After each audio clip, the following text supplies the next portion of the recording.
माझं पिल्लू काय ड्रायफ्रुट्स खात नाही, तर म्हणलं चला आपण त्याचं काहीतरी वेगळं करून तिला तिच्या पोटामध्ये गेलंच पाहिजे, कारण ती असं ड्रायफ्रुट्स खातच नाही. तर मी इकडे तयार झाले होते आणि बाहेर तर हा वारा सुटला होता, इतका होता की बसच. तर आतमध्येही माझं चाललं होतं. तर मी घेतले होते काजू, बदाम, अक्रोड आणि खारीक. तर अजून माझ्याकडे मखाना किंवा अक्रोड होते, पण मखाना उपलब्ध नव्हता. तर म्हटलं आहे त्या गोष्टीत आपण ते करूया.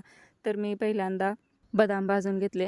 पण हां, मी ड्रायफ्रुट्स भाजण्यासाठी लोखंडीचं भांडं वापरते, जेणेकरून त्याला त्यातून उपयुक्त घटक भेटले पाहिजे. शेवटी तुपामध्ये मी थोडेसे खारीक भाजून घेतली.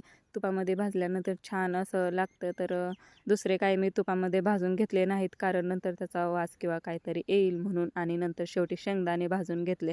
तेही छान प्रकारे असे मीडियम फ्लेमवरतीच भाजून घ्यायचे, जेणेकरून ते आतून भाजले जातील. तर अशा प्रकारे आमचं पिल्लू त्याच वेळेत झोपेतून उठलं होतं आणि तिला म्हटलं, "हे बघ तुझ्यासाठी काय तयार करते." तर ती आधीच म्हणत होती, की "मला काजू, बदाम असा कूट तयार कर." कारण ती लाडूही खात नाही. तर तिला म्हटलं, "हो." तर इकडे मी सासूबाईंनी चहा केला होता, तो थोडासा घेतला. म्हटलं चला चहा घेतल्यानंतर थोडंसं फ्रेश वाटेल. तर चहा घेतला आणि मग काय आमच्या पिल्लूलाही प्यायचा होता, पण तिला काय मी चहा देत नाही. तर म्हटलं चला आपण दुसऱ्या कामाला लागूया. तर तिथे की मी खिचडी करायची होती, तर त्यासाठी साबुदाणा हे आधीच भिजत घातला होता आणि ते आमच्या पिल्लूला तर खूप आवडतं. तिचं पाठीमागे चाललंच होतं, "मम्मा कधी करते तू फराळ? मम्मा कधी करते तू फराळ?" भाजूस तोपर्यंतही तिला दम नव्हता. तर एकदाशी तिला भाजला आणि खायला दिलं.